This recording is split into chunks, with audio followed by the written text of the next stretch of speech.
Dans le cadre de la fenêtre FIFA de juin 2025, l'équipe nationale du Bénin s'apprête à affronter le Maroc en match amical. En prélude à cette échéance importante, le sélectionneur Gernot Rohr a levé le voile ce dimanche 25 mai lors d'une conférence de presse tenue à Novotel Hôtel de Cotonou sur une liste élargie de 30 guépards. Cette sélection comprend les cadres habituels de l'équipe ainsi que de nouveaux visages venus renforcer le groupe. Après la publication de cette liste, Gernot Rohr a tenu à justifier ses choix. Dans ma première liste, Karim Rahman était dedans. Mais comme vous le savez, il s'est blessé à la main, qui n'a pas joué les derniers matchs et que j'étais obligé de lui dire si tu es blessé, tu ne peux pas venir au stage. Si ça va mieux, tu viens. Tu vas profiter du staff médical, on va faire le maximum pour te retaper. Mais il est bien dans ma liste, au même niveau que Chinonvi. On a invité un nouveau latéral gauche, c'est Moulero.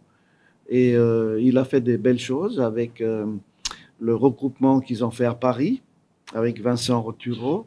Et ça a été un des meilleurs, nous l'avons observé. Il mérite sa chance aussi, on veut le voir. Ça, c'est une revue d'effectifs maintenant qu'on fait, hein, puisqu'on est 30.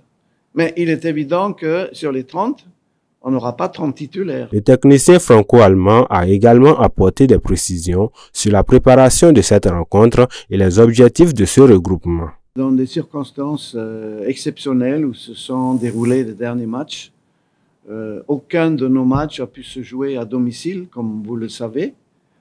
C'est aussi une raison pour laquelle on voudrait revenir et faire une préparation ici, au lieu d'aller encore au Maroc. On ne voulait pas de ça, on voulait rentrer au pays, on voulait communiquer avec nos supporters. D'ailleurs, il y a des activités au programme, des activités qui sont très intéressantes. Hugues va vous en parler après. Revenir ici au pays, ça fait plaisir.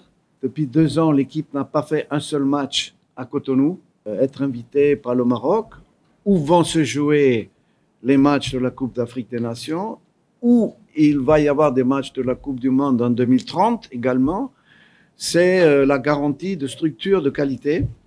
Ils ont des infrastructures, pas seulement sportives, mais également générales, qui nous permettent d'être à l'aise, on va dire. Et c'est une équipe, comme vous avez souligné, qui a fait de super résultats.